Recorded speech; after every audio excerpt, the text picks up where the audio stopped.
our economy, our foreign relations, our justice system, our governance, our international competitiveness, our education, our world class festivals and entertainment, sports, politics, regional cooperation, and much more. Globally positioning Dominica within the Caribbean. Join the conversation on the Global View on Q. Tune in, call us, have your say. The Global View on Q, only on Q95, the big station. Very good evening to you at home, in your vehicle, or if you are on the road or at work, or listening on the radio or on the internet. Thank you for choosing Q95. This is the Global View on Q. A very warm welcome to all of our Q family listeners at home and globally. It is Tuesday, the 25th day of August 2026, the 34th Tuesday of 2026, and it's just about 8:24 p.m. in the studios at Q95. We apologize for the late start. We were having some technical difficulties a little bit earlier on, but we're on now. So it's we're live on our radio frequencies and on QTV. Please follow us on Facebook and on YouTube at Q95 FM Radio. Share the live, like our pages, or on your phone numbers around the homepage of our website at www.q95da.com. Get the latest breaking news and reviews on Q95 because you know it's true if you hear it on Q. We continue to revive the spirit of graciousness, love, peace, prosperity, and unity among our Kalinago and Afro-Caribbean brothers and sisters. This is, in fact, our 25th Global View on Q show for 2026, and we continue to engage with our local, regional, and global Q family listeners and friends of Dominica. I'm Sheridan Gregoire, Mr. G. With me tonight is my co-host Justice Dr. Irving Adric, attorney Tiani B. Hansen, and social scientist Simeon Joseph. Good evening to all you gentle people. Tonight we discuss the repercussions of the increase in firearms license fees from $200 to $1,000 annually. Is that going to stop gun violence, and how is that going to reduce the threat of our little snipers? Here are some talking points or questions that I will be putting to my panelists tonight. Why was the cost of gun licenses, why has the cost of gun licenses been increased? Is that going to stop gun violence, or is that going to reduce the threat of our little snipers? Has anyone with a licensed firearm other than the DLP supporters from Portsmouth been charged with a firearm offense? Have gun amnesties stopped gun murders or shootings? Has the illegal importation of guns been reduced? Is there a political dimension to the apparent increase in gun violence in Dominica? What are the annual payments for firearms in the region? How many firearm licenses were processed and issued? Is that number increasing? What is the likely criminal impact from this increase? What will be the likely effect on the numbers of illegal firearms if license holders return their firearms? Could it affect the price of illegal firearms if license holders return the firearms? Is there existing capacity and ability to store hundreds of returned licensed firearms? So we look forward to the contributions of Justice Dr. Irving Adric, attorney Tiani B. Hansen, social scientist Simeon Joseph. On this topic, the repercussions of the increase in firearms license fees from $200 to $1,000 annually, and is that in fact going to stop gun violence? Or is that going to reduce the threat of our little snipers, as we said? So as usual, we invite you, our Q family and friends of Dominica, to help us give our usual huge shout out and a big thank you to our farmers, our healthcare providers, our frontline workers, our police and fire officers, our teachers and doctors and nurses and public and private sector patriots and friends of Dominica at home and abroad. We welcome each and every Dominican and friend of Dominica to the Global View on Q. We embrace you wherever you are, in every nook and cranny, in every village, in every community at home in Dominica, in the region, and globally. Thank you, Sherwin, for keeping us on the air. And thank you, Lambi, on the console, directing the traffic. We will take your calls. As you know, the people's voice is always a priority on the Global View on Q. So I go now to Justice Dr. Irving Andre for his first comments on this topic. the repercussions of the increase in firearms license fees from $200 to $1,000 annually. And is that going to stop gun violence? And how is that going to reduce the threat of all little snipers? So over to you, Dr. Andre. Well, let me say good evening to you, Mr. G, and our esteemed panelists. We are looking avid. We are looking with great expectation to hear their views on this issue. Let me say good night to your listeners, Brother Lambie, Brother Sherwin, who's somewhere in the background controlling the show as usual. And let me say good evening to those who, to quote a song, who thirst for righteousness and truth, that their wish or their wishes will be fulfilled. You pose a very significant question. And my response to both questions is a resounding no, for the following reasons. First of all, unfortunately and sadly, the administration has engaged in what we can term the glorification of gun violence. Why do we say that? One, because we boast, and you've made reference to it in your talking points, of our little snipers. And we know that these snipers are not armed with slingshots. They're not trying to kill Sikiers. They have a purpose for having those firearms. Second, the evidence is clear, empirical or anecdotal, that disproportionately or overwhelmingly, those who engage in gun violence do not have a license to have a firearm in the first place. We know through the anecdotal evidence that these guns are coming through certain pipelines, whether it's in blue drums. And years ago, a famous statement from a lawyer, senior lawyer to boot, said that it's the UWP involved in importing these guns. And what was his evidence? Because the barrel was blue. How stupid could you be? Furthermore, there is what is called a normalization of gun violence in Dominica. There was a certain case years ago, I can't remember the magistrate, where during the trial, and the evidence was that the accused had a license before that, but it had quite frankly, it had lapsed. And a lapsed license in law is no license. And what happened? A senior police member either gave or attempted to give the accused during the trial, for God's sakes, back his gun. So that is the respect for law and order insofar as gun possession of firearms is concerned. A total normalization of the right people to be in possession of firearms, even to the point of we having a parliamentarian coming to the parliament with a gun in his back pocket. I think ultimately it was seized, if I remember correctly. But the fact of the matter is that he was allowed to do so for a long time with impunity. So the message is clear. If you're the right person, you can have all the guns that you need, and we would not come after you. And there was the infamous case or incident where after the death of a young person on account of gun violence, you had a gun salute, which was captured on YouTube or video, social media, showing the discharge of firearms in a salute to the deceased. Did the police investigate that by any chance? Absolutely not. So the message is clear that these folks are only involved or interested in gun violence if it is perpetrated by those deemed to be their political enemies. And that is the problem. Let me give you an example. The gentleman just convicted of murder of the Canadian couple. It was known among law enforcement that he was gathering serious weaponry and storing them at his facility, at his estate. And whatever happened, did they investigate it? Did they try to seize it? No. They only raised an interest in those guns after there was a decision by a judge, Superior Court, High Court judge, that he would be released. And then the specter of his possession of those weapons came to the forefront. So we looked at the other way, if it is those who support our ranks. The only case I know, well, I don't know, but then again, I'm not in law enforcement, of legitimately owned guns or licensed firearms being involved in the spate of shootings, drive-by shootings, and so on, ambushes, literally. I don't know of any such case which involved someone using a licensed firearm.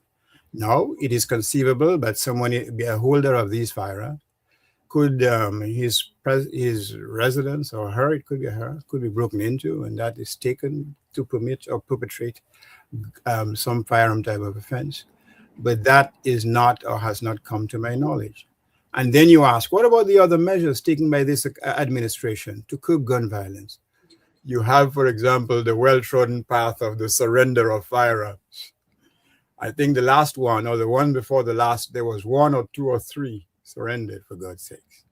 There was another one recently. Again, the number of guns returned, you could count it probably in one hand. Let us give them the benefit of doubt, on two hands. So quite frankly, these have not been efficacious in removing illegal guns from anybody. What about the enforcement of the importation laws, Mr. G?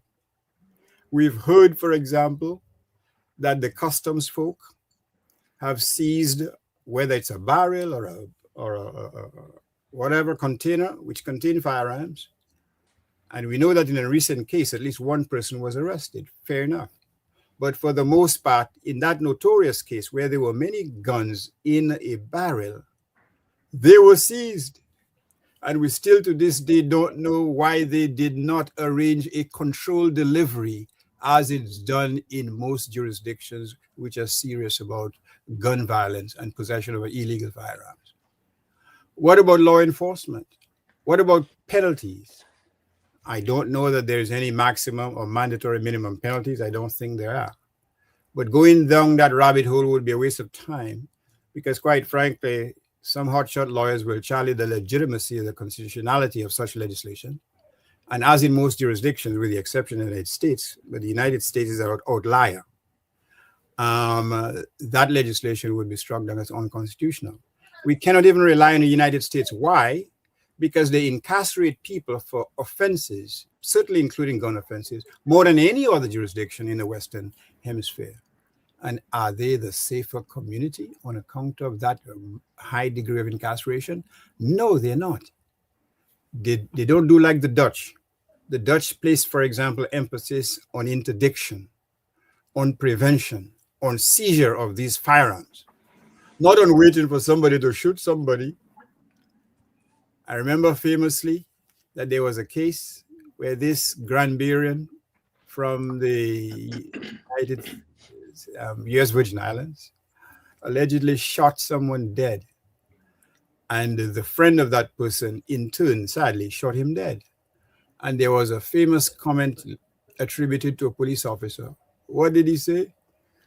If you engage in gun violence, you will become the victim. The fact that the second person was shot dead, it was a criminal offense, did not matter. Nothing was done. So again, you have a normalization of this state of affairs. And the sad part of it is, you can raise the amount to license gun 1,000 times, it will do nothing to curb the spate of gun violence, which is becoming endemic in the community. Because the evidence is clear, it is not persons who, quite frankly, are licensed to own guns or be in possession of guns who are involved in that type of criminal activity. There may be one or two, but certainly the vast majority of persons who have no business being the possessors of guns in the first place. So the administration, quite frankly, is shooting wildly, no pun intended. They're totally off the mark, no pun intended. And it is time that they come up with some serious measures to curb gun violence, which will not only take the lives of persons involved in illegal activity, but the lives of some innocent persons at some point. Thank you very much. Thank you for this wonderful opening remarks, Dr. Andre. I want to go to Attorney Tiani B. Hansen now. Tiani, you haven't been on this show for quite a while. I want to welcome you back to this show. It's good to have you here tonight, especially on this topic, which I believe you know something about. So let me just start from the beginning with you. Why has the cost of gun license been increased? And is that in fact going to stop gun violence? Well, first of all, the country right now is gripped with a very serious incident, which is just through its investigative roles, so we're not sure exactly what and where some of the charges may fall in the incident leading to the recovery of the remains of Miss Paul, a young 16-year-old young person. So our condolences go out to the family, also to the community, because Portsmouth have had maybe 5 or 6 murders in recent times. Does not seem to have any closure in any sight. Some of these killings began before I even appeared at the court in 2009.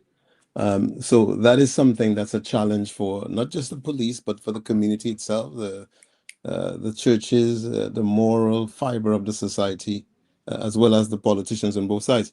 I think we need to be careful here, and I don't think that the topic is necessarily a political one. And there are sometimes you see in the UK political system that there are times when the political parties suspend the retribution or liability that could be placed on individual members of parliament as they debate certain issue by the leader of each party declaring these things to be an open topic, and that the contributions could come from anywhere, regardless of the politics. So I think we should be careful with that. If we talk about the U.S. constitutionally, the American citizens have a right to bear arms, constitutionally placed, Second Amendment. We don't have that here. What we do have is the right to self-defense. Now, if we go into that area of the discussion, we will see then that the question posed to me as to some aspect of the raising of the fee, I could not answer, because this would be answers for a cabinet, for a government, and particularly the minister responsible for finance. I'm looking at the consequences, and I don't really appear here as anybody but myself, a private citizen of the Commonwealth of Dominica. Although I've had public posts in the past, and yes, as a result, I've come into the knowledge of certain information. But I don't speak on behalf of the Labour Party. I don't speak on behalf of any other political party. I speak on behalf of myself. I expected here to be in the company of some people who, to them, it's probably more of a priority, in that they are, whether security companies or companies who are dealers of firearms or providers of training on firearms. So I expect to be in a company of that. So speaking for myself, without any political thing, I'll still say let's be careful with the politics. I would say that the increase, it's an enormous, because it's from 200 to 1,000 in one jump. Prior to this, years and years ago, we had licenses for $30, I think it was, for a rifle, and $50 or $40 for a pistol, and it's slowly increased. Once there is a fee, it's going to increase. But what I would have thought, having spent so much time in the US training in terms of firearms and so on, a firearm matter in each state is not just the issue of paying a license fee. There is a series of variables that are tied to individual's ability to exercise his constitutional right to bear arms and retreat for a firearm, for whether it's home protection or personal protection, depending on whether that person has a concealed carry firearm or an open carry, and there are open carry states and concealed carry states. We don't have that here. So every single license holder in Dominica is pretty much concealed carry. You're not brandishing your firearms as you carry it on your person or wherever you're carrying it. I think the consequence of, because, well, first of all, I think the $200 fee as it stands is a challenge for a lot of people who are in security posts, and they are required to have a licensed firearm. Sometimes the $200 is in fact a challenge. Most security jobs are very much minimum wage payments, very, very low payments. I have people in St. Lucia who work in providing armed security for the banks, transfers of monies and other financial instruments. And the payments by the banks to these companies are very, very low. The staffing of people with firearms and other security arrangements for like whether it's panels, chest panels, body armor, neck panels, helmets, gloves, other puncture resistant panels for other parts of the body. There is an issue with the payment of those things. So it's there's no exponential equation at the end of it. We see people here who transfer monies and who bring instruments to the banks, and they are not properly protected. They're not properly attired.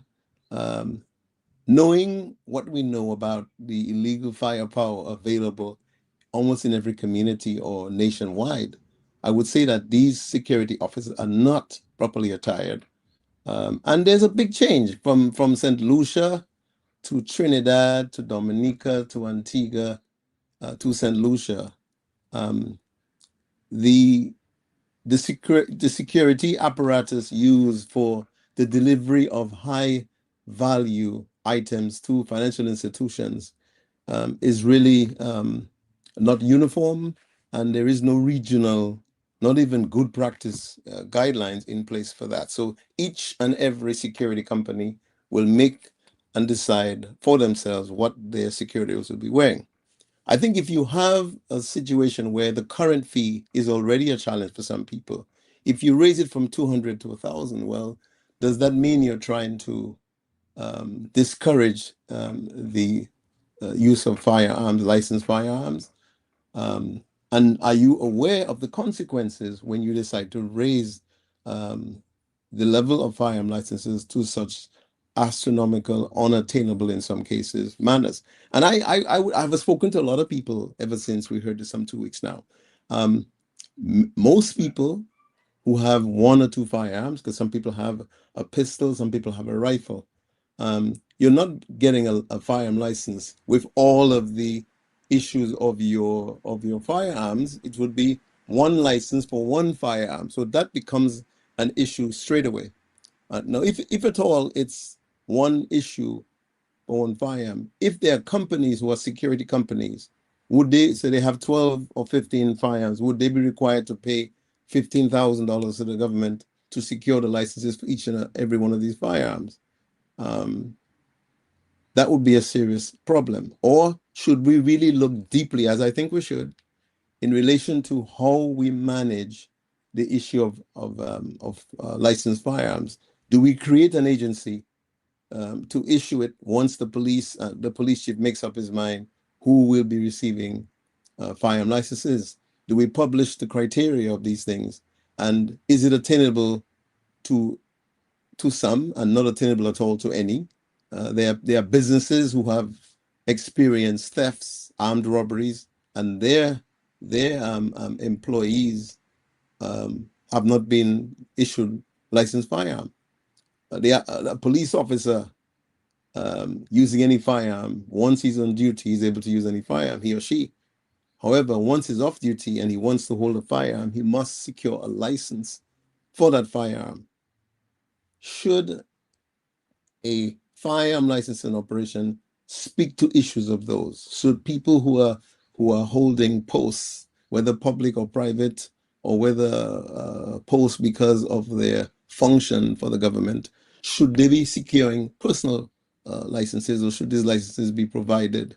And maybe after their work comes to an end, they would be required to then purchase that firearm if it's a state property. And 2, seek a license. I knew as a magistrate, I had to purchase my own security arrangements. And that became a challenge, because I remember the very first day after receiving threats, the ministry made arrangements for me. And it didn't always go smoothly.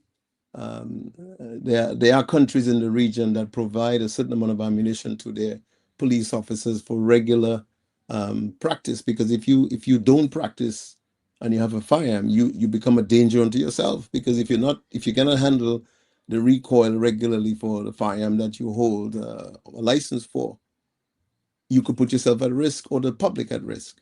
So there's lots of little issues. So is it that we move to an agency independent of the police, although we'll take the police instructions once a person receives a firearm license from the chief of police? These are issues that we need to talk about. And some of the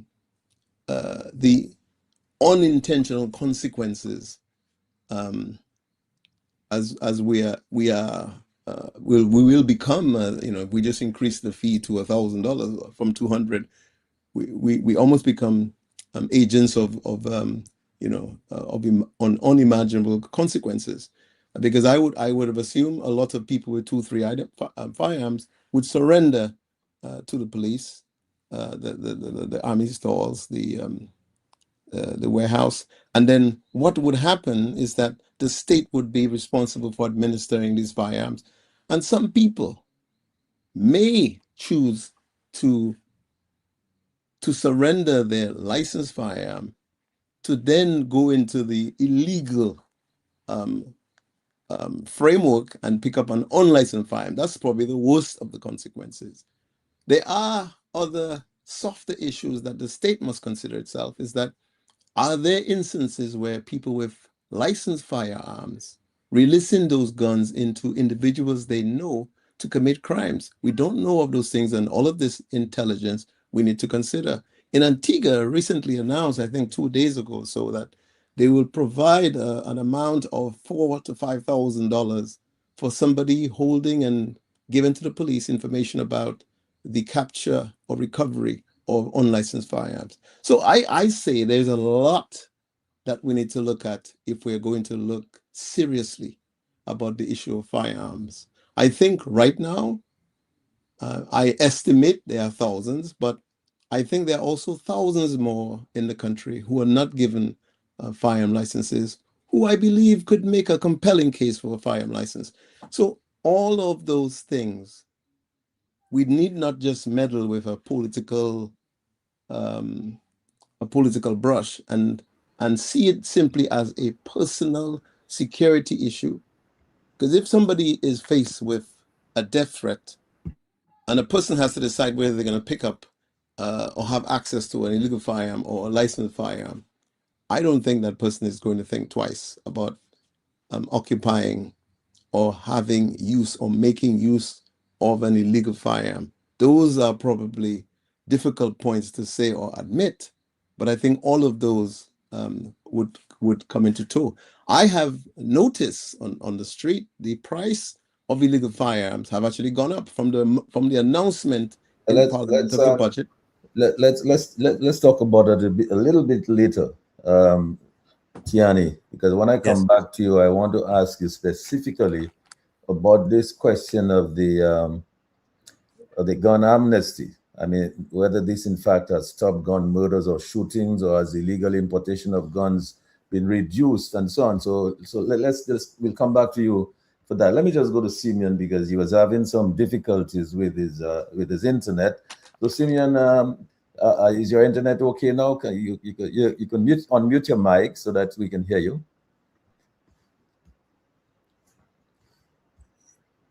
No, you should unmute your mic. It's muted. No, your mic is still muted.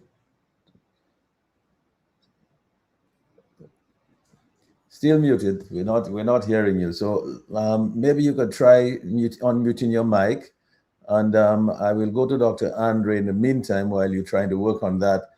Let's talk about it. Dr. Andre, the question I was going to put to the question I was going to put to Tiani, let me just put it to you since I have you on. I mean, the question of gun amnesties, I mean, you spoke about it briefly in your opening remarks. Has that really stopped murders or shootings, or has illegal importation of guns been reduced because of this? Yeah, I'm on now. Oh, so Simeon, you're on. Okay, go right ahead. But you can answer the question. Well, that's the question I was going to put to you.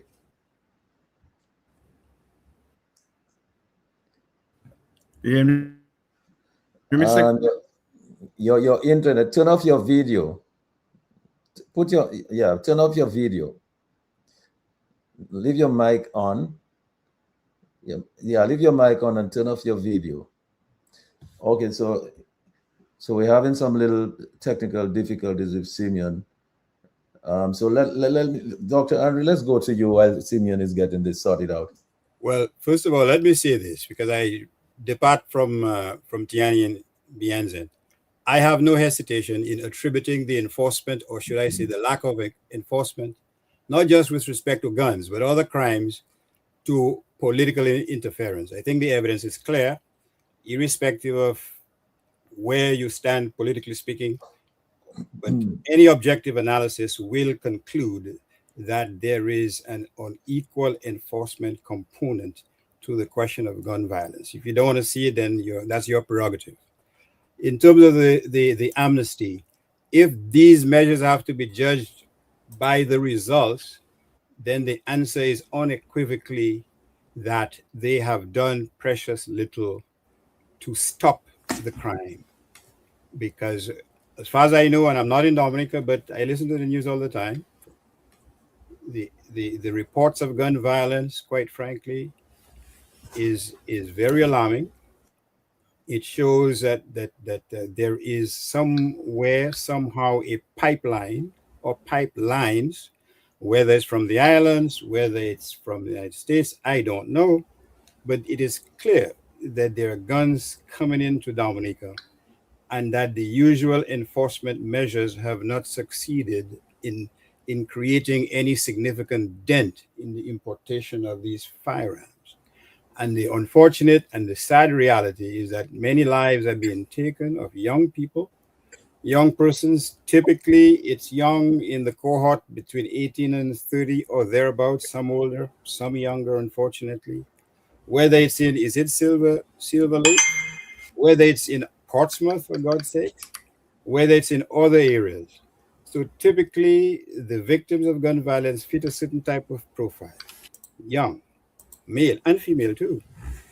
Persons who unfortunately may have taken a step or two in the wrong side, but who haven't gained the maturity to benefit from their knowledge as to the actions that they've taken at a younger age.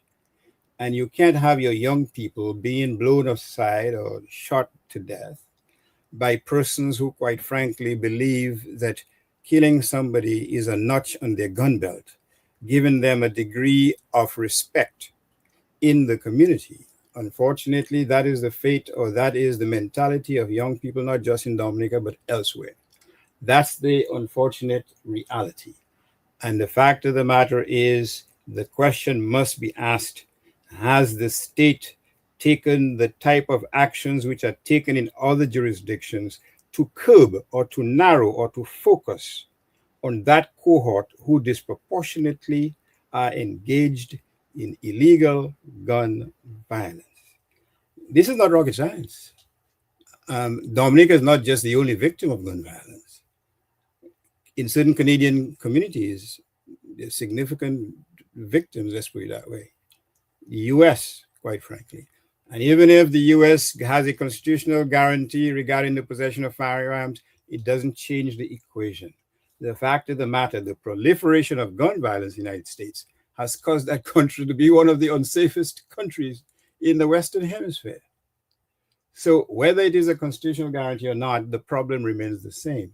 The question is, what steps are you taking to ensure that gun violence is reduced to a minimum? That is the question on the table. Like I said, I will call a spade a spade. And to me, the spade tells me that there is not equal enforcement of the law in terms of possession of firearms across the board. That case I referred to regarding the case, the magistrate and the accused, who was a well-known Labour supporter, quite frankly, that would not have happened. The gun would not have been returned if the accused was known to be a supporter of the opposition. That's it. And to me, that. So Dr. Andre, I think Simeon needs to turn off his mic because we're getting a feedback into the Simeon, you need to turn off your mic, please. Regarding the case, the magistrate, he's not hearing you. That would not have happened. the gun would not have been returned. One second. Let me just 1 second. Let me just go to. Known to be a supporter of the opposition. Yeah, I asked him to log off because he's not able to turn off his mic. Okay, so his mic is muted now. That's good. All right, so Dr. Andre, before I go to Tiani to respond to this, I wanted to ask you this: do you therefore believe that there is in fact a political dimension to the apparent increase in gun violence in Dominica? I think the increase in gun violence is an effect of the politicization of law enforcement in Dominica. That's my view.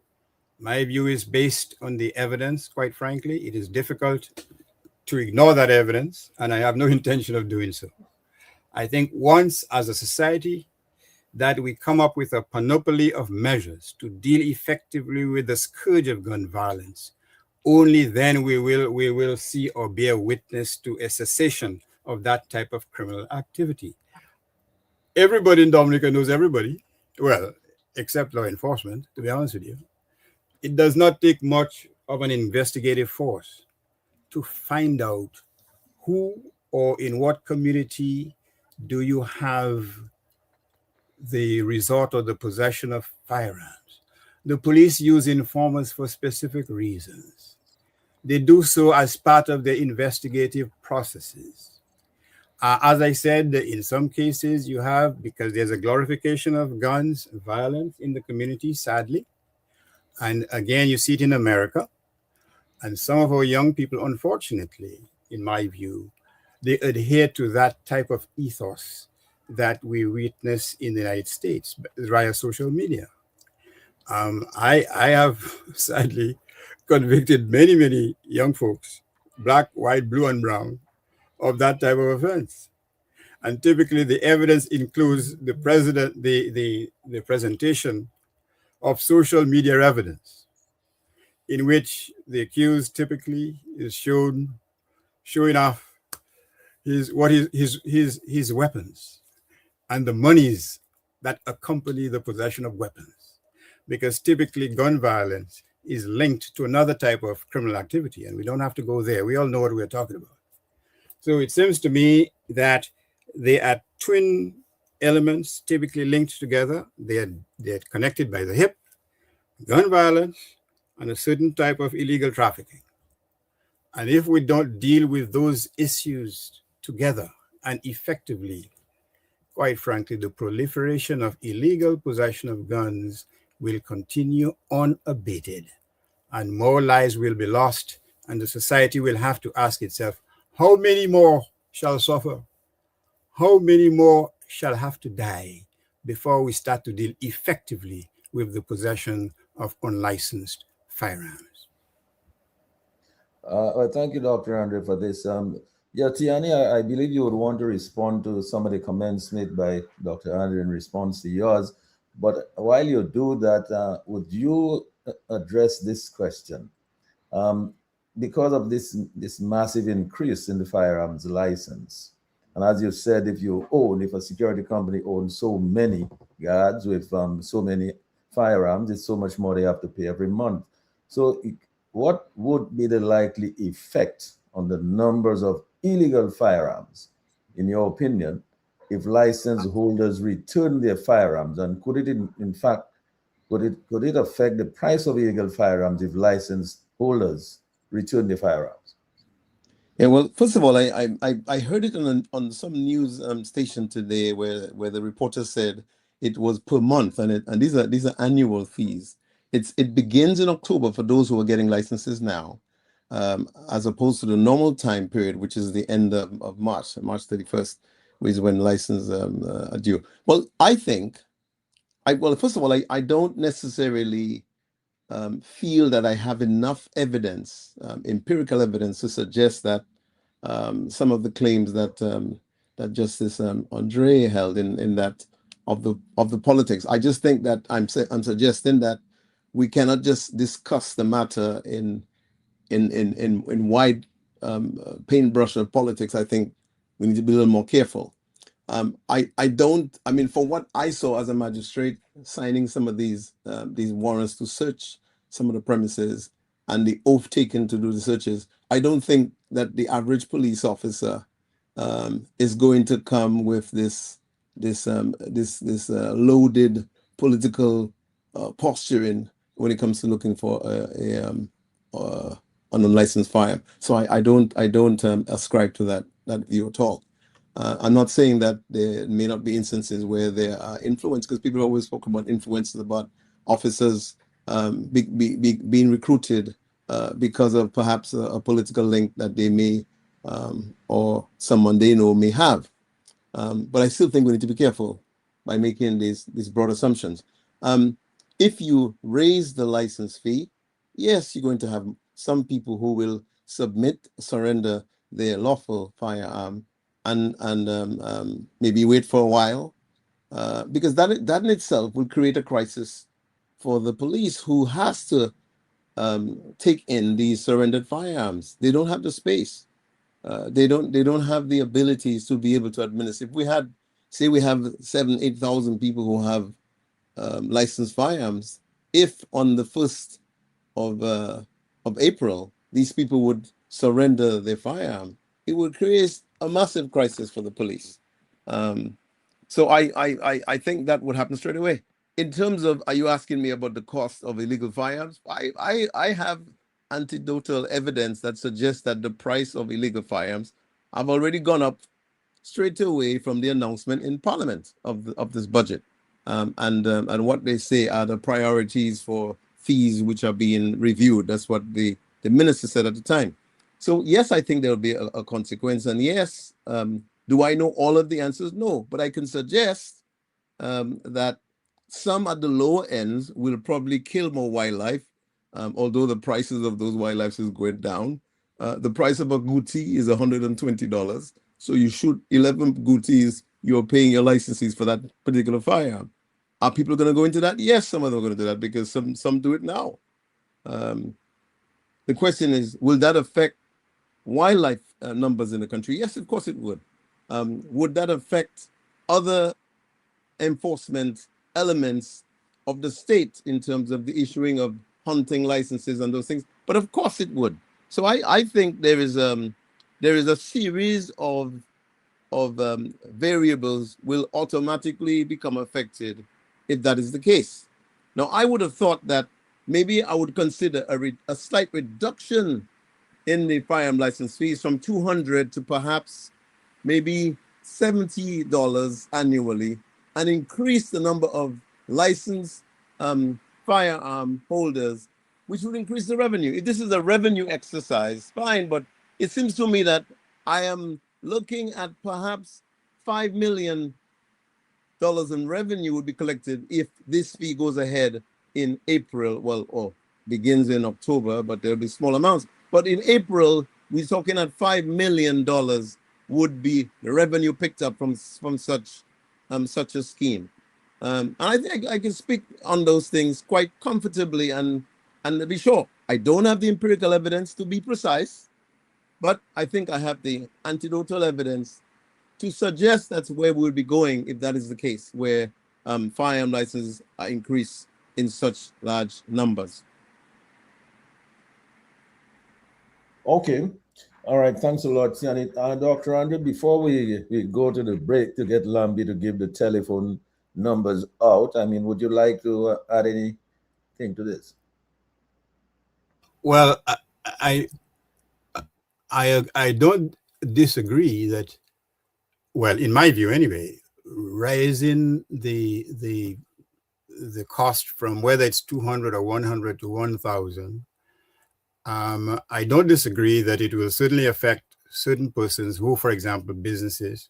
There are certain persons who make deposits at certain bank, whatever it is, in the evening. There are certain persons who are vulnerable. There are certain persons who live on their own in isolated spaces, quite frankly. And I don't disagree that there is a legitimate reason why these persons would have a need to have licensed firearms. And I don't disagree that raising that amount to 1,000 would have a negative impact on the ability to do so. I quite frankly, but to me, if to the extent that we are asking ourselves, how will that reduce gun violence? My answer is unequivocally, it will not. It will not, because it hasn't really done so. I can't think of any jurisdiction. First of all, the numbers we're talking about doesn't justify that thesis that somehow it will reduce. First of all, the numbers collected probably can't fill two hands, quite frankly. And again, if the justification for having an illegal firearm, and there can be only one main justification, well, probably two.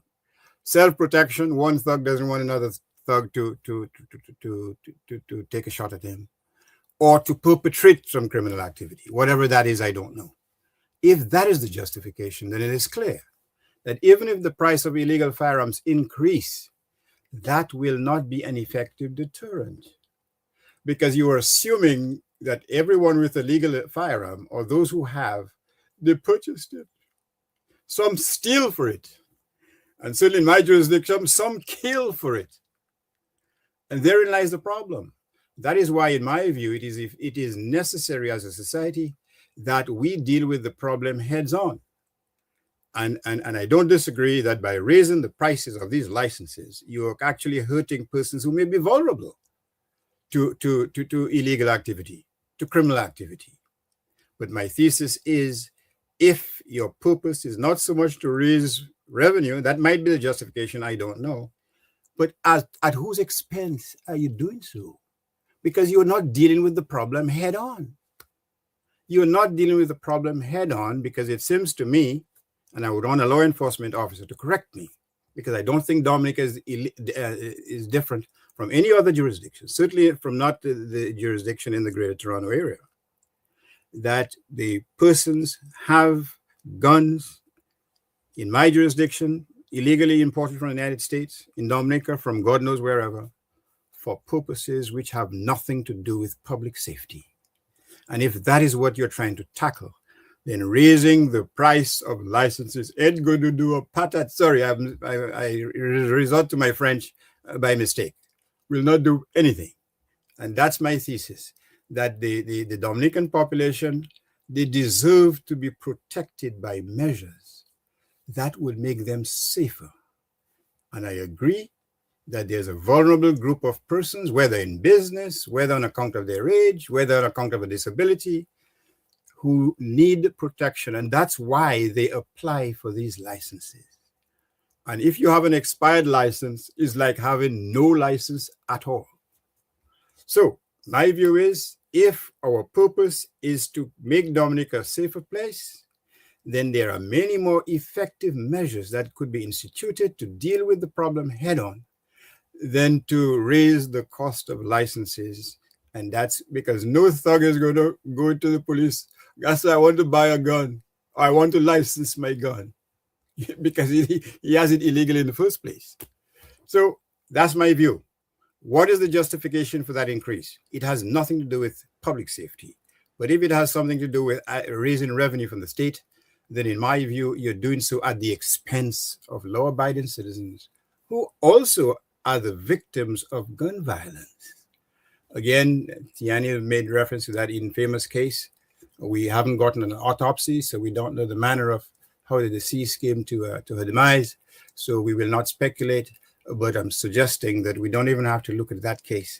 We can look at a number of recent cases in Portsmouth, in Granby, in Roseau, in other parts of the country, where it is clear that the scourge of gun violence continues unabated.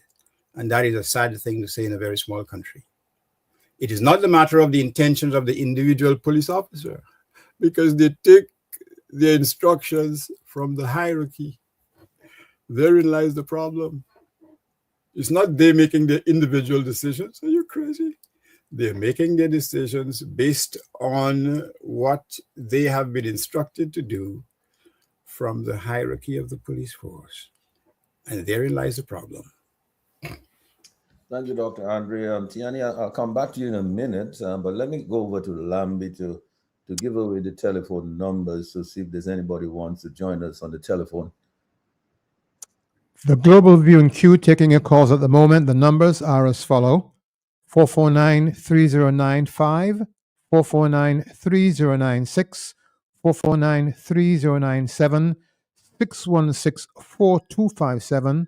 Those are all local numbers. The overseas or international number, 305-432-9624. Let me run those numbers again: 449-3095, 449-3096, 449-3097, 616-4257, 305-432-9624. I think we have one call on the line already. Caller, if you're still there, please go ahead. Yes, good evening. Can you hear me? Loud and clear. Okay, thank you very much. I've been holding on for 10 minutes. Okay, so first of all, I want to commend the panelists. And I just want to say, as a patriotic Dominican and a citizen of the country, I heard some very important discourse there by Mr. Tihani Bihanzin and also to Dr. Andre. And I kind of agree. I'm a citizen of Dominica. Sometimes people want to label me depending on what you say and how you say it. But this is a very important discussion, and I'll tell you why. And I hope my chief of police, my good friend, and the authorities are listening, because sometimes you try to bring across a message or to somebody or to tell them, and persons might say, well, who are you? You left the force 10, 15 years ago, and why, and so on.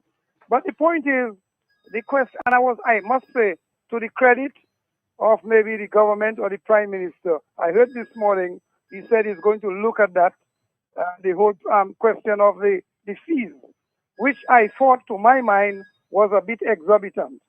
I'm not sure if before that the budget was passed, and I respect everybody. And in fairness to Mr. McIntyre also, the finance minister, on Friday I met him and I told him, sir, there are some things I want to come and discuss with you. And that was among the things. I'm still willing to go and see him. He told me, yes, when you're ready. The question is, if you raise the firearm, first of all, let me see if I know a little arithmetic. If it's $200 a year, and then you raise it to $1,000, it looks like a little more like almost 500%. Let me see if I have it right. Or anyway, let's leave that part of it. I thought maybe an increase from, let's say, about 200 to about 400, 100% increase would have probably gone a little better. But then when you raise the price to that level, what's going to happen? And Mr. Biani hinted to that, and that's what I was telling. I had a discussion with a top-level person today, and I was saying a lot of persons are going to surrender the firearms. For instance, I never liked firearms. I stayed in the police service for 40 years with no guns. Everybody can tell you that. I never liked firearms. But then, God forbid, a doctor died years ago, then I'm a friend of the family. They call me and say, but look, we found a little tutu in his drawer. Can you come and take it to the police headquarters and surrender? I did that. I brought it in. But then when I retired in 2015, I said, but look, can you sell that for me? They sell it for me at a small price. A little tutu. I have never fired a shot in it. I've never done, and I paid the license from then. It's licensed till next year. But I'm going to surrender it tomorrow because first of all, I don't like guns. You have a little tutu that you have never fired a shot. It's rusty. You have it there. And you're going to pay $1,000 from $200. That is madness. So what I'm saying, a revenue measure I would suggest to the government. First of all, and Mr. Tihani, Benzin made a very important point. Let's say you have about 1,500 applications pending. At least 60% of these people in security, they could get their license and pay their fees. And that would minimize the question of persons wanting to get into firearms and so on. At least 50% who are rejected, some of them appear to be legitimate. And you have a level of control. You know who has the gun. And secondly, another area, I think they used to do that before. Every year, before you go to pay your license, you bring it to police headquarters to inspect and you pay a fee of maybe $10 stamps or something. That is another revenue measure because sometimes people go straight to Inland Revenue. You pay your license You pay your license, nobody knows whether you have it or not. So then that is another area. And even when you surrender, they could say, well, okay, you surrender your firearm, you pay a little $50 annually, because the police have to find the resources and the place to store those things. You cannot just put it willy-nilly. So these are some areas I think they need to revisit. And certainly, my call is to persons who have firearms illegally, please turn it into the police. But I think the fees has to be looked at. And I'm not trying to criticize anybody or say anything negative. I'm a patriotic Dominican, and if our discussion is fruitful and making good sense, I think this is the way. So my recommendation, the reduction of this thing has to go down. And in addition to that, you have storage, you retire, you have surrender it, a small fee annually, and to have it licensed every year, a small fee of $10, $15 to have it inspected, and then a document is given to you to take to the Inland Revenue. These are some of the measures. And of course, the police have to be, I don't want to take too much time, more aggressive in terms of retrieving firearms that are outside, persons who should not have the license. And finally, again, a man who is trained, he was in the army overseas. He has 10 acres of land. He has all his fruits, and every time he goes to his estate, people are stealing his stuff. He comes to Dominica with his thing, and then you tell him you cannot give him a license when he was serving in a military thing, and he was overseas trained in the thing. So these are some of the ways we can utilize the opportunity to minimize crime and gun violence. Thank you very much. I'm listening. And I'm not saying that to hurt anybody. Thanks a lot. Some advice and recommendation to the appropriate people if they want in that regard. Thank you. Yeah, thank you. Lambi, you want to take another call? Yeah, you got several calls on the board there. Good evening, caller. Please go ahead. Caller on the overseas line, are you listening? No. We're trying on the line. Yeah. Good evening, caller. Please go ahead. Hey, gentlemen, blessings to you all and the listening public. Blessings to you too. Thanks for service to country and to me personally. Blessings. Blessings to you. The Romans did not allow the subjects to have not even a knife. I am watching the political maneuvering and strategy and psychology. I think that is calculated, the whole disarming. Remember, there was, I am not going to call his name, a former police officer that was disarmed with a legal firearm. And many others, they attempted to disarm another former police officer, and it was rumored that they're trying to disarm every retired police officers. Gentlemen, if that is not systematic, deliberate, criminal, and illegal, with all kind of diabolic intention, the wife of the Prime Minister of Dominica, in the context in which she spoke, when she said or claimed, we have our Navy SEALs and snipers. I'm being followed, I'm being watched, I'm being investigated for many years, but we all are destined to the same place, under the ground destination. It was so ruthless, irresponsible, and let me not use any more adjectives to try to get the radio station in trouble or whatever.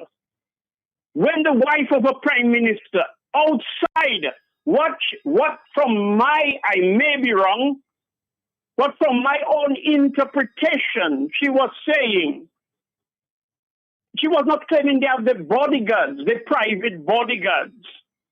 That would be outside of the jurisdiction of the law enforcement officers. But in the context in which I understood when she spoke, she was saying it was a private militia. Navy SEALs and snipers. We haven't got Navy SEALs. We do not even have a defense force, much less to have Navy SEALs. We know we have snipers in the police force. But I am saying, people, that kind of exorbitant leap from 200 to 1,000, apart from trying to discourage people from having guns and ammunition, it also dovetailed perfectly in an environmental tax they refer to as a levy for garbage disposal, which one guy that was involved in the whole how they call it, the solid waste industry and whatever, he said that money is not coming to solid waste. So that's why they always have broken down trucks and all of that. Now, they go to Parliament and want to add an additional tax for every household to pay for garbage collection. When on importation, you already have the environmental levy added. So you could see it is something more criminal. It is something more intimidating. It is something more ruthless, like removing the gloves after the years of brutality when you have the Prime Minister say, "Are you afraid in all your ass?" And all this nastiness, no law, no constitution, ostrich to disappear politician and saying hot water on them. There is a consistent sequence of events. Coincidence cannot be absent. And respectfully, my brother, it is political, written all over it. Turn it left, turn it right, turn it any side you want. As I said in conclusion, the Romans did not allow the subjects to have not even a knife. And the Prime Minister said he has to be there for 2050. I do not know what more we want, and how can we not conclude this is a dictatorship full-fledged in flight. Thanks for your time, gentlemen. Mr. G, thanks for the effort. What is the name? Lambe? Dr. Andrestin Leno, I'm sorry. Yes. We can have Simeon give his views. I pray that he come in a little later. I'm listening. Blessings. Thanks again. Yes, and Attorney Tiani Behanzin is also here with us. Lamb, you want to take another call? Yes, caller, please go ahead. Yeah, good evening, Mr. G, and the whole panel. Yeah, good night. Let's get straight to the point. What happened? They just combined this guy and just raised this thing to $1,000. Did they give a reason behind it? Is it because CBI is failing and they have to raise money now? Or is there some ulterior motive of disarming those who have legal firearms? I mean, we must ask ourselves that question. And when Mr. the retired police they just come up and jack it up and then look at it. I mean, let's there must be some underlying motive, and they should tell us why they raised it. They shouldn't just raise it. The public should know. This government has a way of doing things as if, well, the public doesn't exist. And that's called dictatorship. The citizens of the country, for them to participate in the government, they must be informed. And this government has a reputation of keeping the citizens in darkness, uninformed.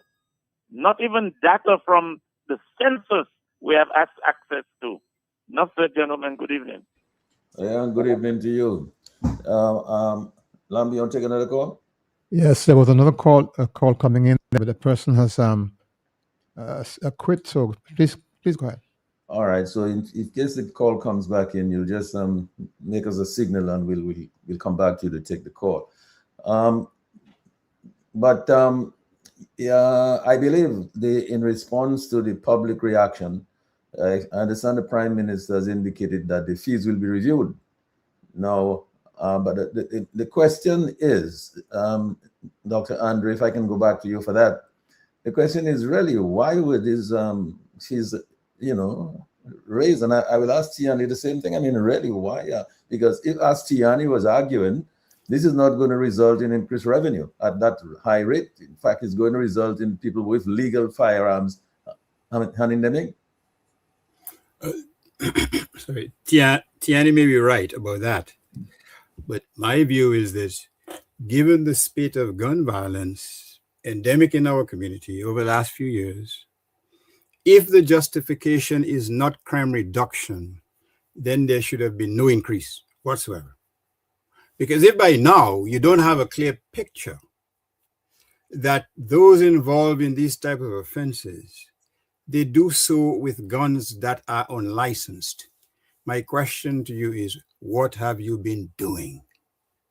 What kind of investigation have you been conducting? Because by now, the police should have a clear pattern and a clear picture as to who is disproportionately committing these offenses, what types of firearms are being used. And I will go on a limb to say, because that is the pattern in most jurisdictions, that it is unlicensed firearms surreptitiously imported into Dominica that are responsible for these types of shootings. Again, let me repeat, Dominica is a small jurisdiction, 60,000 people. I'll tell you, most people will tell you everybody knows everybody's business. It should not be rocket science to conduct a proper investigation as to who are the holders. Somebody gave an example, Mr. G. Let me remind you, it doesn't involve guns, but the principle is the same. The police investigated some folks in Roseau. They took their red benches, painted nicely, probably for artistic reasons. I don't know. What happened? I forgot. Can you tell me what happened? Huh? What happened? The Prime Minister's wife ordered them, got some mene viwe, and they mened viwe. So how can we with a straight face suggest that there's no political dimension to the enforcement of crime or the investigation and enforcement of crime laws in Dominica? They are inextricably intertwined. And therein lies the problem.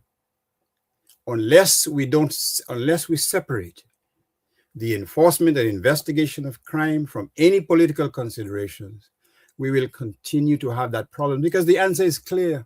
There will be some persons who believe they can get away with impunity. The police can secret them out of Dominica within 3 days of committing a serious offense.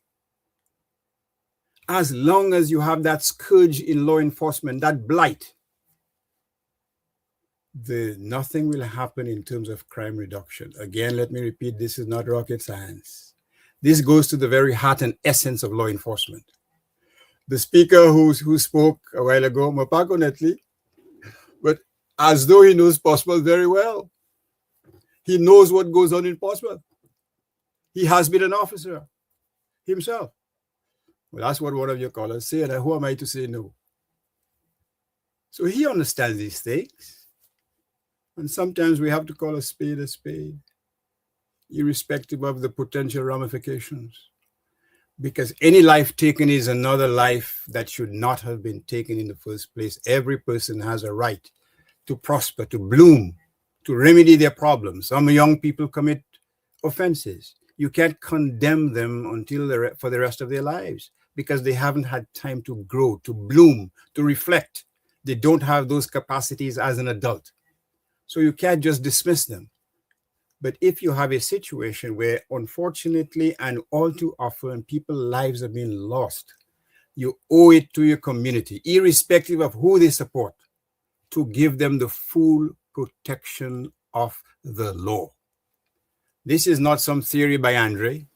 This is law enforcement 101, quite frankly.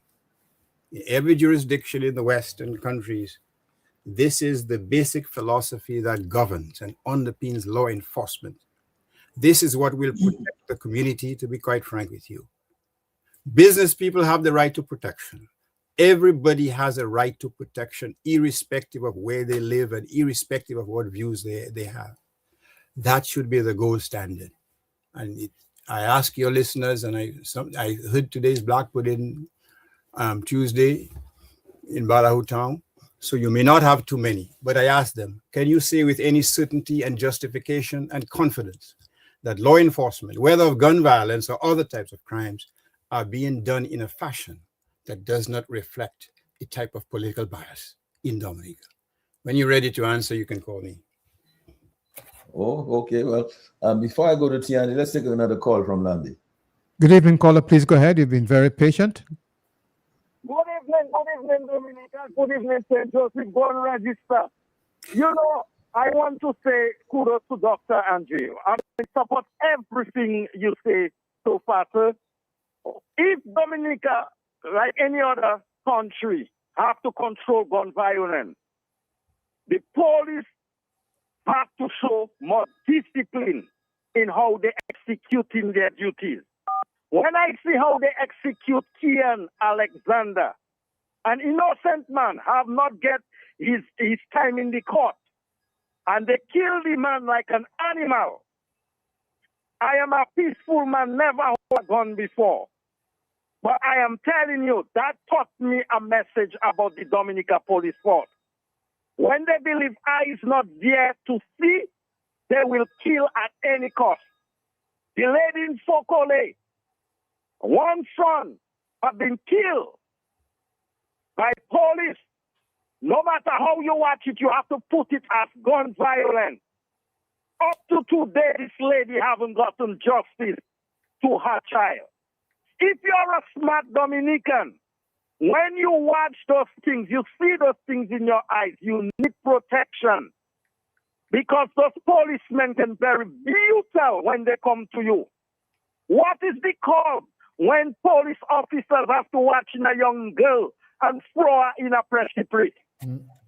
What is the cause when people go out and protest? Police officers have to hit them a knuckle and throw all people down on the road. If you are a son of that father, when a police brutalize your father like that, how would you take it? Some people might take it in peace. Another young man might look to get a gun. So the punishment is not for the people that have licensed guns. The punishment is for the people that have guns and government is not aware or police is not aware. But the discipline has to start from the top. Police have been brutalized in Dominican. And for me to stand there and say they don't have to protect themselves, I don't know what to say. I wish everybody go for a licensed gun. But they really have to protect themselves because them police show no example. God bless Dominica. God bless all you. Thank you. Thanks a lot, Lambi. You want to? Okay, so all right. So in case another call comes, you'll just make us a signal, and we'll come to you. Atiani, your further thoughts on all this? Well, I'm still minded to be careful about imputing any naked politics in this topic, because I think we should look at this issue of security, a constitutional right to defend oneself or their property and their families. I think those things are more paramount. I'm not saying that there are not instances where there have been an excessive use of force or what I would term sometimes extrajudicial killing, that somebody has lost their life without any judicial authority to do so, because the Constitution says that you cannot deprive anybody of life but for ruling of the court in terms of a murder trial, or and in this case here in the Eastern Caribbean Supreme Court, the people don't really receive life sentences or death sentences, I should say, because the act committed would have to be the worst of the worst, and the court begin to track what the worst of the worst means. So it's difficult to see sentences from the court that sanction the loss of life. We don't really have that in the jurisdiction, and it's probably a saving thing. No, I think that the political establishment in a country where the government opposition need to ensure that the idea of having a licensed firearm is not just, we look at the issue of just having a firearm. There must be other supporting variables that need to be looked at.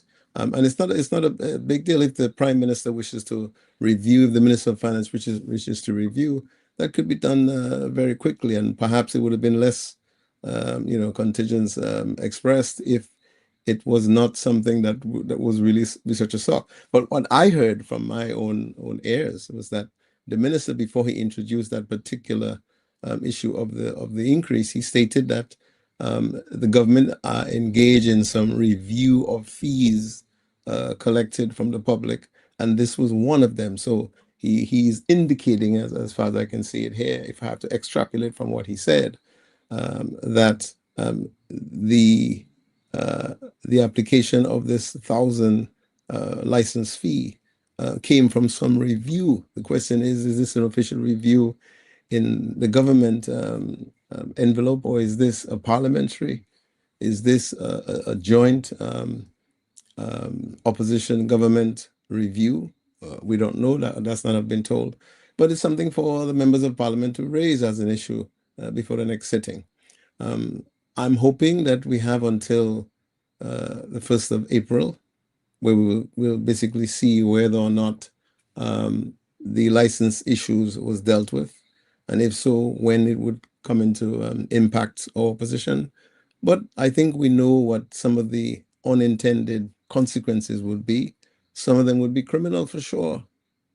Some of them may be a proliferation of criminal activity. I thought that's what would emerge out of that.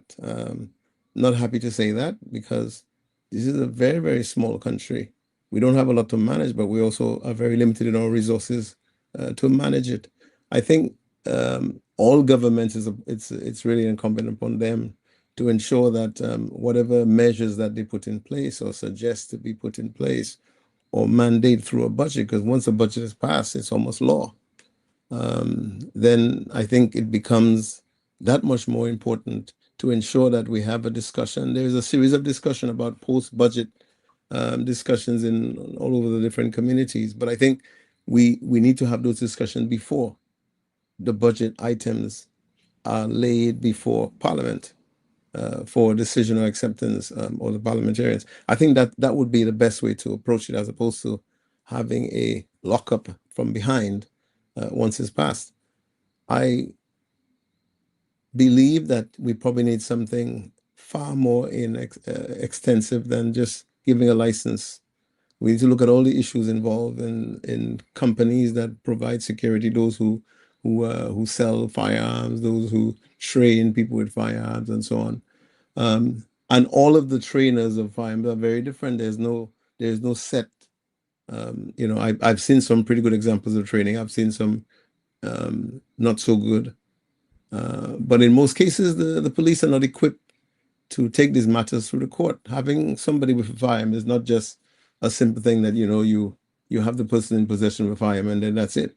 It's far more deeper than that, and the police are not necessarily equipped to be able to bring these matters to court. You can clearly see from the results of the cases that come to court.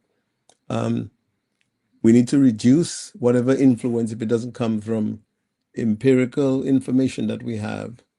We shouldn't rush to judgment and decide, And I think that I wouldn't say the vast majority of police officers are brutal or unlawful or excessive. Yes, there are pockets of that activity and behavior coming through, but sometimes when it comes through the cases, the lawyers themselves are not equipped in how they bring these matters to court. Most of the time, if there's an issue of abuse or excessive use of force, the judges themselves, most of which come from within the system, allow the matters to proceed as a criminal matter without looking at the other elements, as you would do in the UK about abuse of process and how that comes through and how you present the evidence to make some legitimate, as even if you conceive the person to be guilty because of the abuse that may have taken place or whatever excesses or unlawful conduct or behavior, makes it unfair for you to bring this person to court. And then sometimes a case that you otherwise would identify somebody as being guilty could not proceed because of this unlawful abuse. So there's a lot to learn from all sides. The judges are no different than the lawyers, are no different from the police or all the other agencies. Even the testing facilities. I mean, I look at test samples going into a US lab for a murder as a crime scene is swept. And in Dominica, the people's name are posted on whatever sample is being sent for testing. That could never survive the US court's scrutiny. You need to proceed with numbers, not with names or any marking that associates a so-called suspect that you're investigating. Even if there is a pattern of blood on the wall, all of these patterns have individual digitized numbers to determine where from the wall that was extricated, and from where and from when, from what technique, and then the test results. So it becomes a scientific exercise as opposed to a personal choice. But Tiani, So, I wanted to ask you this, but before I go back to you, let's take a call, Lambi. Yes. Caller, please. Thanks for your patience. Go ahead, please. Yeah, just a few seconds. Somebody who's always on the shooting range, a licensed firearm owner, is telling me, man, Dominicans are not buying guns anymore. Chinese and other foreigners are always on the shooting range. Public, do all your investigation. So these armed locals and armed foreigners. Thank you. Thanks a lot for that. Tiani, my understanding is that there was some pre-budget discussions. I mean, just before the budget, the government is engaged some people in some pre-budget discussions. I'm not sure whether this matter was discussed or any of the other tax measures were discussed.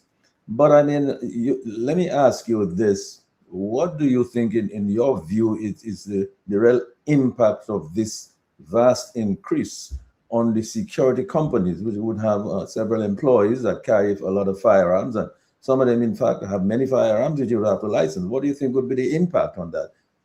Well, there are some that will close immediately, and as early as the first quarter, between April and maybe July, a number of these security companies that require a number of firearms will not be able to make the numbers make any sense, and I think some of them will close and fold. I believe a number of private individuals with maybe 2 firearms will surrender one or surrender all. Some who may be reckless and criminally minded may decide to pick up a unlicensed firearm, but you must expect if somebody is concerned about their safety, they would rather pick up a illegal firearm than having no protection at all if they're not able to. If the $1,000 increase is prohibitive from them being or having access to defend themselves with a licensed firearm. That's what I would have thought straight away, without even thinking much. But I've been hearing the chatter over the last couple of weeks once this measure was spoken about.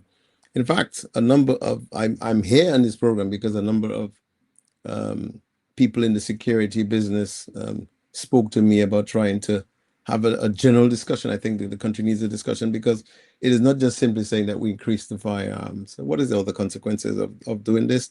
And are we ready for that? What does that may be? The first is the administrative ability on the police stocks to be able to take in these firearms if they are abandoned or surrendered. And then the other issues, which would mean a proliferation of criminal issues and those where the tool of a firearm may be used. That's what that would come to mind. Yeah.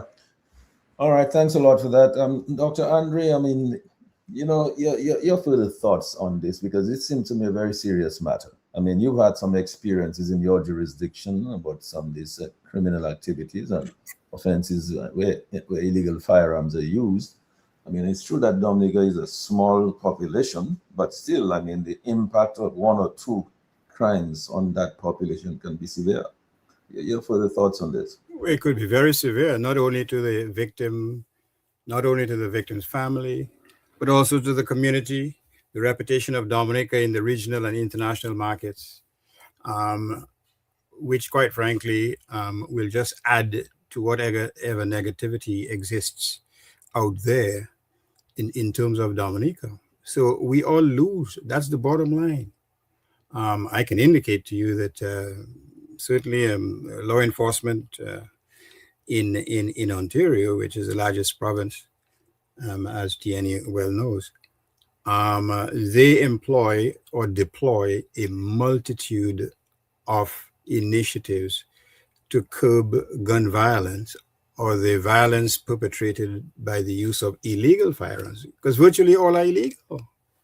I mean, occasionally you may hear of a homeowner shooting someone, but that's not illegal, because everyone has a right to defend his or her premises, especially if the attacker or the person who breaks into your home is carrying a piece or a pistol or a Glock, you know? So the effectiveness of any measure, if that is the purpose, to deal squarely with the issue of the illegal use of firearms, if that is the purpose of it, as opposed to income generation, then you need bespoke measures designed to deal specifically with that issue.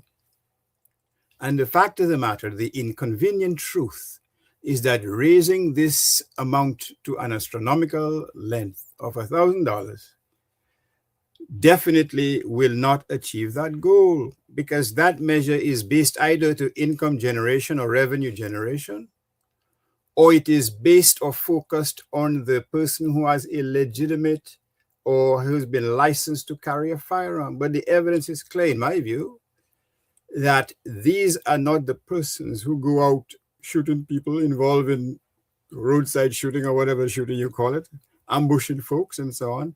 These are not, as a general proposition, these are law-abiding citizens. One of the indicators that they are is that they've gone to the length to get the firearm they may have, to get it licensed. In other words, the police establish a record that they have a license. And if you're engaged in illegal activity, the last thing you want to do is to establish evidence with law enforcement agencies that they know you are carrying a firearm. So it stands to reason that this measure has no effectiveness or no efficacy insofar as security is concerned, insofar as law enforcement is concerned.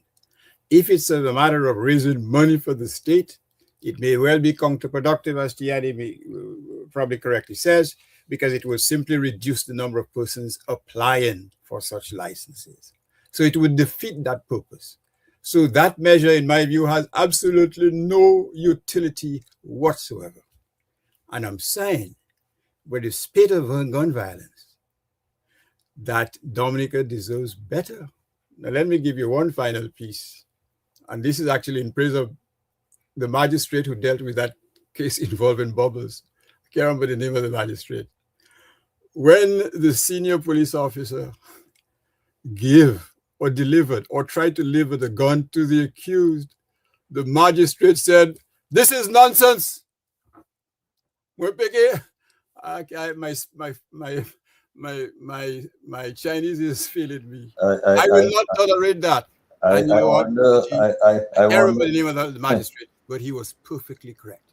Yeah. Yeah, I was wondering who was that magistrate myself. Now, Tiani, if you were in a position to advise the government, or you had an opportunity to advise the government on this particular, initiative, I mean, in terms from the point of view of reduction of crime, it seems to me from all the arguments I've been hearing around the table tonight, it's not going to serve to reduce crime. What kind of advice would you give them on that measure? I mean, in terms of it's done already, the Prime Minister said it's going to be subject to review. What sort of advice would you give on that?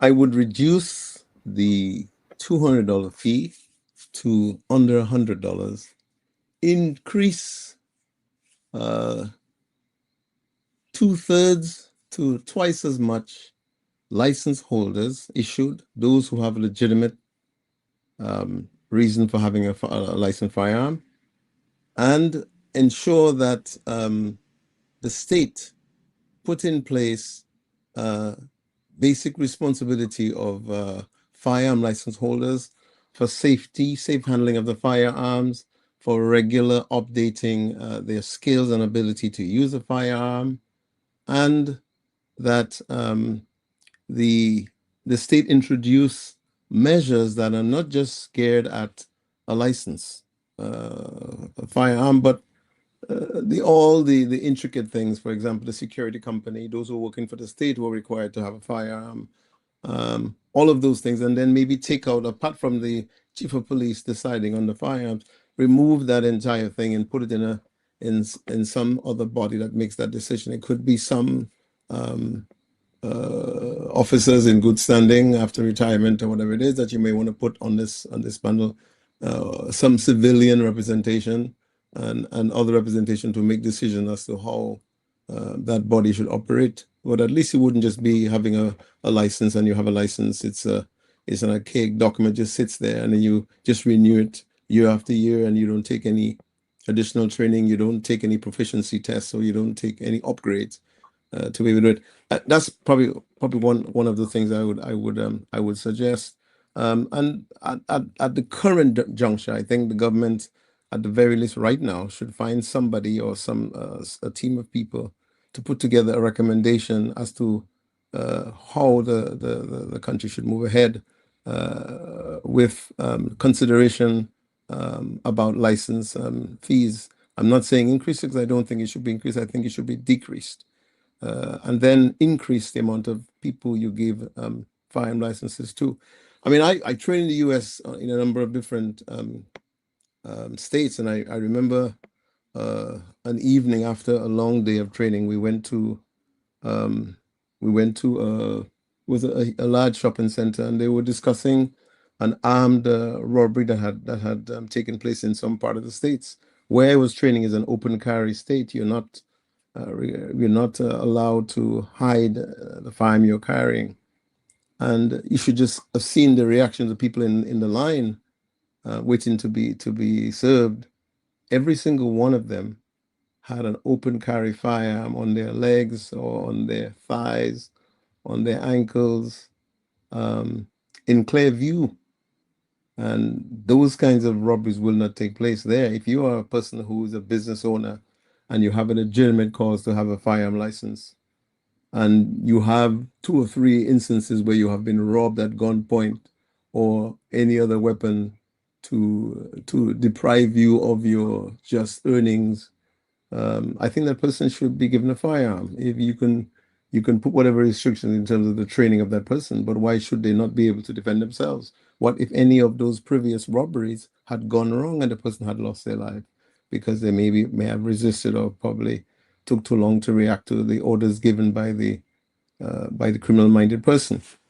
So I think there is something more extensive that we need to do also to ensure that whatever process is in place, it is not skewed by any political consideration that would soil and spoil what should be a fair thing to do. I mean, we shouldn't be having these things, because every instance where you are doing a job and you must take an oath, that oath said you must be fair, and it says that you're not to show any type of lenience towards any particular described or defined group of individuals, but you exercise something impartially where people would apply and do it. So officers certainly do it. Anytime you have to take an oath in the job that you're doing, you do not have a political master. You are taking your oath in most of these cases to the president.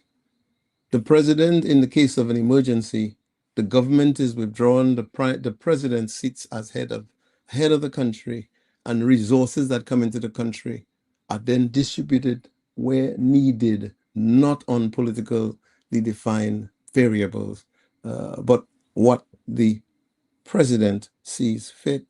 We have the people, we have the Constitution, then we have the president, then the parliament. The parliament doesn't supersede the political apparatus, does not supersede the people, nor does it supersede the Constitution of the state.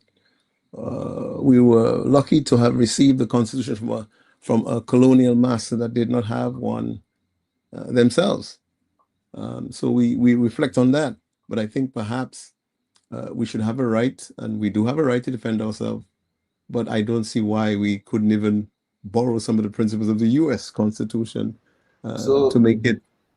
more reasonable. So Tiani, I mean, in an ideal situation, I think that's what you're referring to, that what we ought to have that kind of situation. And I suspect that you've been talking this evening about just like you have a transport board, you know, that is providing some regulatory oversight over public transportation. In fact, you should have that for the firearms.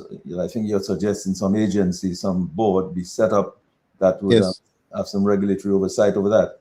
definitely. It will remove some of the perceived political, maneuverings, or some of the perceived, connection of certain individuals to find, because there are some individuals who are currently before the court or who may have convictions and still are holding licensed firearms.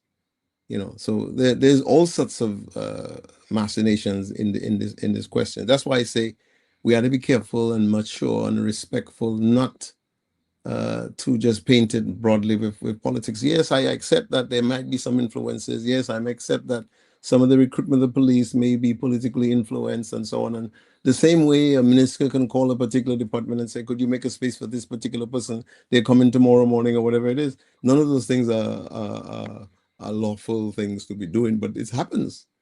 How do we minimize it? How do we try to run the state fairly? Because if people are looking and seeing that the firearm issue, legitimate license holders are just a set of people, I think you have a resentment coming from those who will not seek a license if the fees are too high and seem unattainable or out of reach. Because there are some people who struggle to pay the $200 now. Those people on for something an hour being paid illegally on the minimum wage, those individuals struggle to pay the $200. And that's why you see some of the shootings of wildlife to try to make a reasonable income in that quick way, especially during festival when Dominicans are home and want to taste, those who eat meat, fresh wild meat. And then there's a cost to that, and that cost will be transferred to your license fee. And that will happen. The question is, does it put our numbers in dangers of wildlife? I think it would eventually, But if other parts of the Caribbean have license fees of, for Antigua, $300, and you pay $100 per year, or you do $300 for 3 years, or you have some with $2, where did we go? Where did it come with $1,000? Nobody is close to that. So we need to look at the other areas, and some of these areas, they are stronger economies, they have larger populations, better revenue collection because there are more people, more visitors coming in, and so on. So there's a lot we can learn in terms of how we implement something like that. But importantly, if there's a perceived unfairness to any part of this equation, it means you automatically have a resentment by other people who may decide that they will take the illegal route because the legal route have too many what you say, maybe a bubble register. So that's the thing. We need to be mindful of that. So I take what the Honorable Justice Andre says in certain regards. And I take what some of Mr. Blessings have said, but at the same time, in the comments that he says that, about snipers, could we, the same way we can ascribe the strongest of views to condemn it, what if we go half middle and say it's political conjunction and it didn't intend to be expressed as it sounded, So I think there is so much once we're playing politics with our words, or we place political motivation on certain things, we have issues and responsibilities to ensure that we know what we're saying and we have the evidence to correct it. I have always been interested in things like forensics and science in terms of crime solving. I wish the police, certainly you saw some of the maneuvering in this matter here. Anybody who lives in the north of the island knows that particular rise of the cliffs in those areas should always be checked, maybe by drone or the equipment, to look and scour on that northern face of the cliff facing the shores. And in the end, that's exactly where the remains were discovered. But I called question in terms of the way how quickly the body was recovered and moved, because in forensics, the very insects, rodent that land on the body should have been picked up, because they would have remnants of DNA that would assist any forensic expert in retrieving what could have happened to the child, to be able to put a window of possibility of how long that body has been there and whether the body has been moved a number of times. All of those things could have been done with forensic verification without the bravado of going down the precipice and all of this unnecessary haste. We need to be more professional and more diligent about what we do. The police need better training. At the same time, there is the constitutionality of it. I don't think that constitutionally a minister should necessarily hold a joint press conference with the police. I think the police should have their own public discussion or release of information. And I think the minister should have a separate function and not necessarily one that appears to be directing the police, because if that takes place, then you almost have a unconstitutional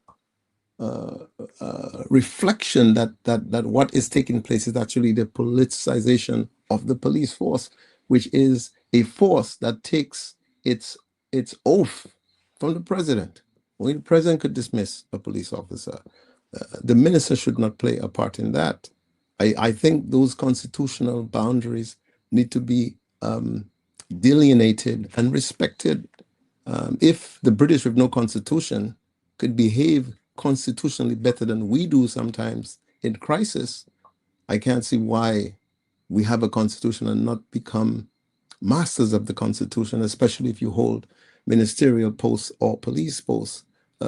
We need to ensure that we melt away the perception that there are too much political directives driving the police force. The police force acts on legislation that the parliament passed. The people chose the parliament, and the parliament will then make the legislation that the police must follow. The police is not a part, unless in their individual capacity as electorates, they will vote for a particular group of individuals who may have expressed a certain profound choice of priorities for crime fighting or police work.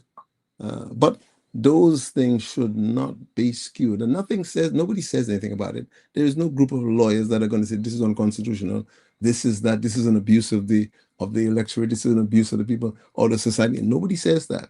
Most lawyers are pretty much afraid. I'm sure there are those who could have come here and spoken, and they're afraid to speak because they don't want to speak publicly. I think it's important for us to have certain topics that take place, certain issues in the country should not necessarily have a political basis to it. There's no reason why on priority issues that are for the state, why the opposition and the government cannot work on those things jointly. If in fact the objective is for the people, I don't see why constitutionality needs to be breached in any of those circumstances. So I would hope that going forward, the police learns valuable lessons about haste, about preparedness, and putting in place a proper rescue team. There should be a proper rescue team. I know of 2 police officers that I consider to be very well efficient in the moving in dense forests. I've seen a few. I know one currently. I would say Mr. Esprit. If you're going to look for any search, I'll put Mr. Esprit in charge of that team for sure, because I have seen him demonstrate his ability. And before that, Laurent, those kind of people, I've seen them. All right. Now, Tiani, time has a way of running out on us, when we're having a good time. In your sort of closing remarks, first, 2 things. One, I don't know whether you know this magistrate that Dr. Andre has been talking about all night long. I mean, he seemed to be hinting some. If you know the magistrate, you tell us. And then secondly, your father, Rosie Douglas, was a tremendous politician. I mean, of note, right? In fact, what they say in Dominica is of high repute. You know, it is one wonders whether what, in fact, whether you intend to embark on a political career yourself. If you can address those two things in your closing remarks, and of course, we remember we're talking about guns, huh? Your mic is muted. You need to unmute your mic. Yeah. Yes, I would have thought that the first thing the Prime Minister should do is call a few people tomorrow, put a small team together, and hash this thing out. Consider a long-term strategy of introducing some kind of regulatory agency, quasi functioning part for firearms, and looking at all the issues involved and engaged. I'm a person that spends time, like a lot of people here do that, spend time in the US on training, firearm forensics, and various different things. I mean, there are places where you can get free training. There are groups of trainers you can probably have to come to Dominica and sell the additional seats to the other countries so you can break even or collect revenue from that exercise. I have met all sides of people, and every time I see something happen, I said, I wish that person was available. I wish we can call this person in from Miami, or that person in from Texas, or that person in from California, or New York, or Florida. So because you see there's so many areas where we can improve what we do here. I don't think I would still say that the majority of police officers are unlawful or excessive. For the vast amount of officers I've seen serve, I still believe that there is hope to have a better functioning service, because that's what it is, a public service. Same, if my father used to always say, that if you put yourself for political office, then you are a servant of the people. You're not directing anybody to do anything. You're serving. So you're listening. You transfer what the people want into something manageable to make their lives easier, to make their life more rewarding, and to have them develop themselves. That's what we need to do. But then Rosie was a character that was betrayed by many people close to him, and he struggled with that throughout. I remember the various times where he had issues, and I saw the pain. I saw his pain. I saw his troubled heart, his troubled soul sometimes, and he took it hard. He took everything personal, but he was always jovial. So he fought it and surpassed it with his enormous amount of joy. He was a person with an enormous patience and reliance on the pain of people, the access to people of people to a justice system, and so on. So I those things here. I mean, people always ask me about the politics. I did put my name for the instant when there may have been no elections, and I ran as an independent candidate. Didn't do any work at all in my own area, but I scoured across the country, assisting other areas, trying to get a cohesive message forward, because there was no way a group of independent people were going to one. And if we had one, I think it would have been a complete mitigating disaster. But you need to always keep trying. My interests politically have always been in the areas that my father used to bring me as a youth, and that would be Grand Bay, for the importance of Grand Bay, because the people in Grand Bay walked when Rosie was surreptitiously deported from Canada. They walked from Grand Bay to the airport to greet him.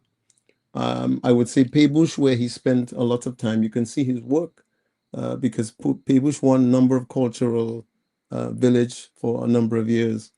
And I would say Portsmouth. Portsmouth is a place I've lived. I spend every holiday in Portsmouth with my grandparents, having been put on a truck. In those days, it was a truck by the bridge in St. Joseph. And my grandmother used to pick us up when we arrived in Portsmouth. So Portsmouth is a place that I find things. But Portsmouth is a place that have enormously more resources than any part of the country, collectively or individually. I would like to see Portsmouth in the type of image that my father had considered. I mean, just one little thing I remember when in the late 80s, I attended a meeting with Rosie to Bowen Wells, who was a Conservative MP paid by geese. And he took us to Spalding. I don't know if some people remember that picture that was in the Chronicle. I took that picture myself, and Rosie was inspecting the ripening houses.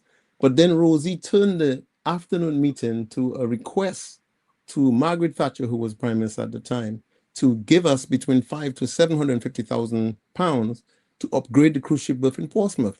I am now passing in Roseau every couple of days during the season. You see 2 ships, sometimes 3. One is moored off the middle of the ocean, and the passengers are taken by small boat in this very dangerous way, I thought. And I keep saying, why can't during the actual recess in the cruise ship season, why can't we request that money or take some of the CBI money, upgrade the cruise ship berth so that some of that revenue could land in Portsmouth when 1 or 2 ships come, 4,000 people in a spot? Why should all the people continue to drive to Roseau to pick up tourist passengers when one boat could be, if you have 2 in Roseau, put 1 in Portsmouth? What's wrong with that? So, and I think the people of Portsmouth are owed, for the 50 years of support of the Labour Party, are owed a payback. I think the Labour Party need to spend a couple, maybe the $350 million US in Portsmouth right now. I think there are certain areas that I see massive development that would affect the region from the Portsmouth area, and we can in fact increase the housing stock to 5,000-10,000 homes, works and various different levels of functionality, individuals. The river bridge they have there was a big mistake, because the visit that Rosie had in Taiwan was to place a shipbuilding operation up that river by making it more navigable, and to dredge and pull up the bank so that we can have the ships going up here and have a freshwater repair center for yachts. All of that should not and will not disrupt the tourist ship that goes up the Indian River. So the Portsmouth people need to come out and need to stop their silence, and not necessarily think, if they wish to do something different or something better, that they will contend or cause disruption with any party, for example. I think the Portsmouth people need to understand the potential in Portsmouth, and not just Portsmouth, the whole northern region, in terms of everything is a drive south, a mad drive to the south, where Roseau is, when Portsmouth probably has far more potential. And there are others I would certainly release, but I mean, there are discussions about representation in the Portsmouth area and in the north. So I certainly have interest in if anything, in those areas for sure. I would wish or hope to one day serve in the parliament, having been chosen by the people of those areas to serve fearlessly and competently, diligently. So yes, I would like that. So yes, we will look out for you in the future. Let the people decide. Let the people decide, of course, as always. Justice Dr. Irving Andre, you have the final word. Yeah, well, let me commend Tiani for his presentation. Obviously, we have some differences in opinion, but I believe that my views are reflects what has transpired. Tiani is right. Tiani says the Portsmouth people deserve the full panoply of protection from the state, given the fact that they've supported one administration for decades. But here's the problem. Portsmouth has also been one of the areas most afflicted or affected by gun violence, drive-by shootings. This case he talked about, and I'm not going to discuss it because I haven't heard the autopsy report, was from Portsmouth. the police officer served in Portsmouth. So the Portsmouth people deserve more protection from the state in terms of criminality. And we have been speculating as to the raison d'etre, the purpose for that legislation regarding the increase. Here's what a good friend of mine, a patriot, I may say, I don't have the liberty to call his name, he's just sent me a message. Here's this. Mr. G, it was reported on a radio station. The caption is www.q95da.com. I can't remember which station is that. But it says, Prime Minister Skerrit says he will not allow individual firearms to compromise the safety of the nation or terrorize citizens. He plans to set up a task force of 30 trained officers to tackle gun crimes in Dominica. Too little, too late. Gun violence did not start yesterday or last week or not last month. It's been a recurring decimal. You have police officers, and I don't disagree, they're police officers who are very conscientious, who've been trained, but who have not been given the liberty of practicing police in the fashion that is warranted. There's a police officer, Sakinoid, Mr. Weeks. What did he say in a church after making the sign of the cross? It is those who break the law who are credited. I'm paraphrasing what he said. His compatriots who deviate from the path of righteousness or legality or serving in a fashion that reflect best police practices, they are the ones who are receiving the credit by way of promotions. So my friend, we're not talking about individual police officers. We're talking about a culture. That culture has to change because it is affecting Dominica. It is literally crucifying certain communities.